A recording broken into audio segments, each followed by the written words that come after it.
Nah, perlu diingat ya, kalau udah bayar pajak di sini, terus tiba-tiba mau berubah pikiran, maaf, yang udah masuk ke jadi pembayaran pajak, itu nggak bakalan bisa balik.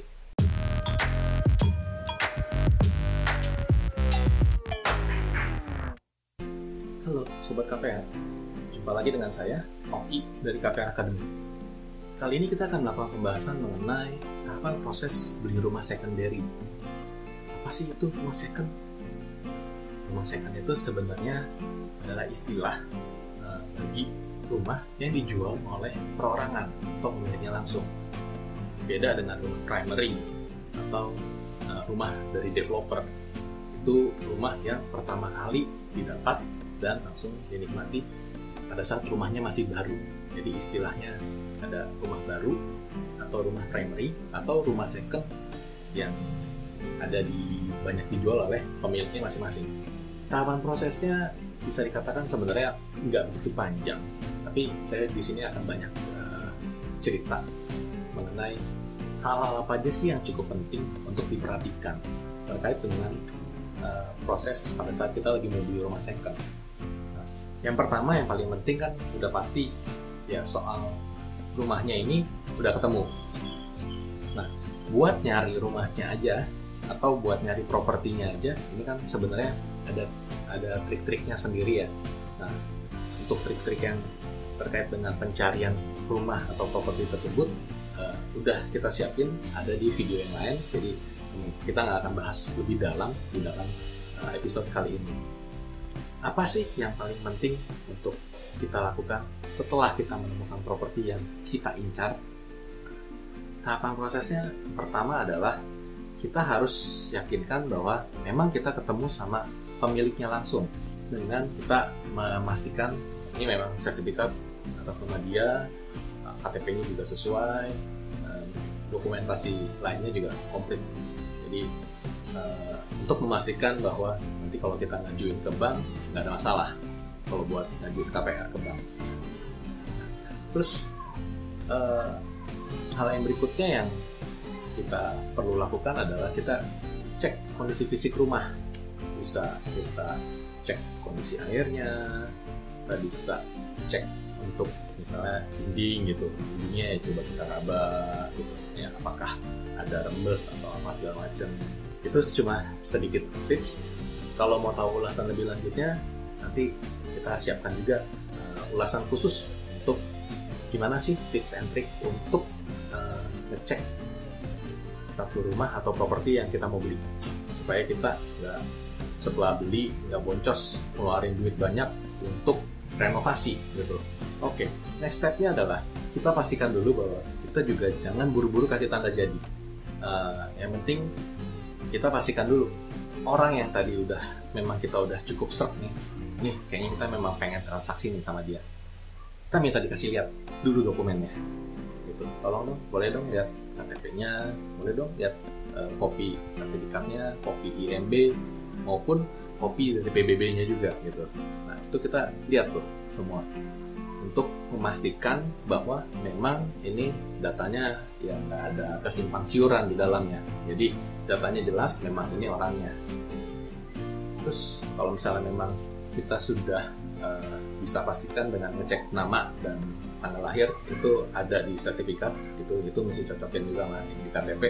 Nah, kita bisa minta kopi dokumen tersebut. Kalau kita mau dapetin dokumen tersebut dari si penjual, udah pasti udah mesti nunjukin keseriusan juga, karena ya, kalau kita di posisinya si penjual juga kita nggak akan sembarangan ngasih dokumen ke orang yang nggak ada niatan jelas gitu. Nah, niatan jelas kita untuk membeli kan salah satunya ditunjukkan dengan cara kita membayar tanda jadi. Nah, jadi kita udah siap nih pada saat kita mau ambil kopi-kopi dokumen segala macam. Nah, kita udah siapin tanda jadi. Nah, kalau transaksinya biasanya misalnya dibantu sama broker, itu biasanya broker bantu kayak bikin kayak semacam perjanjiannya lah, perjanjian pengikatan jual belinya gitu. Nanti transaksinya bakal dikelarin berapa lama, maksimal DP-nya boleh dicicil berapa kali, terus nanti pelunasan dari KPR itu berapa lama, 1 bulan kah, 2 bulan kah, atau 3 bulan. ya itu tergantung kesepakatan, tapi itu harus dituangkan. Nah, tapi kalau misalnya memang kebetulan kita nggak melibatkan broker karena alasan si penjual nggak mau markup harga dan segala macam lainnya, well, setidaknya kita harus siapkan kwitansi, gitu. Kwitansi sebagai tanda bukti dia udah terima nih. Pada saat kita transfer kan memang ada bukti transfernya, tapi bukti transfernya itu kalau cuma sepihak, nggak ada tanda tangan dari dianya kan, ya itu cuma jadi bukti, quote-unquote bukti digital gitu. Nah, lebih nyaman lagi dan lebih kuat rasanya kalau kita mintakan kwitansi juga yang ditandatangani oleh si penjualnya tersebut. Nah, terus ya jangan lupa disiapin juga PPJB-nya. Kalau teman-teman bingung, wah PPJB saya mesti ngatur apa aja nih? Karena saya nggak ngerti hukum nih sama sekali, buta hukum gitu. Nah, teman-teman jangan khawatir. Kita di KPR Academy kita ada siapin satu konten khusus draft PPJB, itu generik ya, quote unquote bisa digunakan lah, karena udah kita aturin supaya ada beberapa hal yang merupakan hal yang vital itu untuk diatur di dalamnya. Tapi di luar itu sebenarnya teman-teman bisa ngatur lagi. Kalau misalnya memang ada kesepakatan tersendiri di luar itu, ya ditambahin aja lagi redaksionalnya gitu, jadi nggak masalah gitu. Atau kalau misalnya redaksionalnya dirasa sama si penjual kok ini memberatkan ya, nah itu teman-teman bisa perhatikan dan bisa kurangin juga ya, tergantung nyamannya dari teman-teman. Mampir aja ke websitenya kpracademy.com. Di situ nanti teman-teman bisa nemuin draftnya kalau misalnya teman-teman memang butuh untuk dapetin draft. Oke. Setelah kita siapin kwitansi dan PPJB udah tanda tangan segala macam, nah dokumen kan kasih tuh. Nah kita mulai ngajuin KPR ke bank. Nah, proses detailnya untuk pengajuan KPR ke bank itu seperti apa, itu ada dibahas di episode lain dari channel KPR Academy ini. Yang penting diketahui adalah pada saat proses kita ngajuin KPR ke pihak bank, itu otomatis nantinya akan ada istilahnya proses appraisal, yang mana dalam proses tersebut kita akan quote-unquote ya, merepotkan si penjual itu, karena si penjual itu harus standby di rumah tersebut pada tanggal janjian dengan si pihak appraisal ataupun appraisal dari banknya untuk bisa ngasih akses masuk di foto-foto dan segala macam dan dilakukan penilaian setelahnya. Dan belum lagi di foto juga nanti, ini penjualnya di foto di asetnya bareng sama appraisalnya, terus ini ya mereka ada prosedur foto wifi lah gitu, fotonya bareng-bareng dengan pemiliknya. Nah, kayak gitu, habis selesai kunjungan itu ya mereka balik ke kantornya, mereka siapin laporan, mereka kirim ke bank. Nah di bank akan pakai hasil penilaian appraisal itu sebagai acuan. Kita langsung lanjut ke prosesnya. Kita anggap aja prosesnya itu lancar, dan begitu dapat approval dari bank itu biasanya akan ada istilahnya SPPK, Surat Pemberitahuan Persetujuan Kredit. Nah, di SPPK ini sendiri akan ada tembusannya juga. Tembusannya yang dikasih ke penjual. Jadi penjual juga bisa cukup yakin bahwa memang ini beneran diurus KPR-nya sama bank. Karena ini ada tembusannya juga nih saya. Lanjut lagi ke tahap berikutnya. Begitu semua udah siap untuk akad dan lain-lain. Nah, udah ada jadwalnya dengan bareng dengan notaris, dengan pihak bank, kita selaku pembeli dan penjual juga udah bisa. Nah, itu nanti kita akan melakukan 2 akad di hari yang sama. Yaitu akad yang pertama adalah akad akte jual beli AJB untuk jual beli transaksi jual beli rumahnya. Yang kedua kita akan ada akad KPR-nya, itu akad kredit.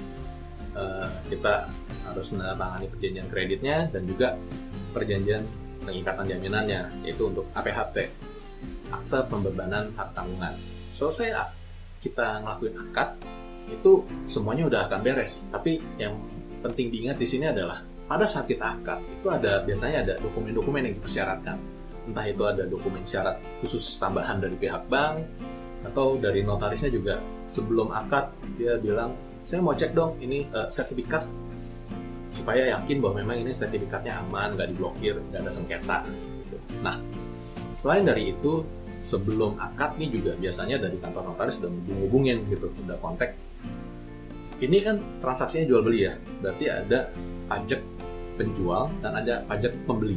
Nah, supaya transaksinya bisa lancar, AJB-nya berjalan dengan lancar, biasanya sih sebelum hari H akad, itu notaris udah minta untuk dibayarkan pajaknya terlebih dahulu oleh masing-masing. Penjual bayar, pembeli juga bayar. Nah, perlu diingat ya, kalau udah bayar pajak di sini, terus tiba-tiba mau berubah pikiran, maaf, yang udah masuk ke jadi pembayaran pajak itu nggak bakalan bisa balik, karena ya itulah, prosesnya akan sangat-sangat rumit sekali untuk bisa ada revisi. Oke, yang berikutnya yang penting dilakukan adalah persiapan terkait dengan asuransi jiwa kredit. Nah, ini kalau kita masih cukup muda, fit, dan tidak ada kondisi kesehatan tertentu, ini biasanya sih lancar-lancar aja, cuma kuesioner aja, cuma ditelepon, di interview, oke, dan kita tinggal bayar preminya pada saat akad KPR. Nah, cuma kalau misalnya ternyata ada kondisi kesehatan tertentu, atau kita udah cukup berumur, ya, atau nominal plafonnya tinggi, yang besar sekali, gitu, nah itu ada kemungkinan diminta medical check up sama si pihak asuransinya. Tapi don't worry, harusnya kalau memang ada kondisi-kondisi tertentu atau bagaimana, bukan berarti asuransinya ditolak. Umumnya sih asuransi akan ngasih spesial premium gitu, jadi ada premi tambahan lah kalau misalnya memang ditemukan adanya kondisi-kondisi khusus gitu. Oke, selanjutnya akad selesai, kesepakatan sama penjual, kira-kira dia ngosongin rumahnya kapan, supaya kita tahu kita bisa masuknya kapan, dan ada serah terima kuncinya. Nah, itu udah beres, dan beres deh. Selamat dapat rumah baru, happy enjoy the new property, mainan baru yang mahal, tapi yang tentunya akan menjadi legacy bagi keluargamu. Oke, sampai di sini saja pembahasan mengenai tahapan proses beli rumah second. Semoga bermanfaat. Nah, kalau teman-teman suka dengan informasi yang diberikan dalam video ini, jangan lupa klik subscribe dan klik tombol lonceng. Jadi nanti kalau misalnya dari KPR Academy ada upload satu video baru yang bisa menambah wawasan teman-teman nggak ketinggalan. Oke, see you on next episode. Thank you, bye-bye.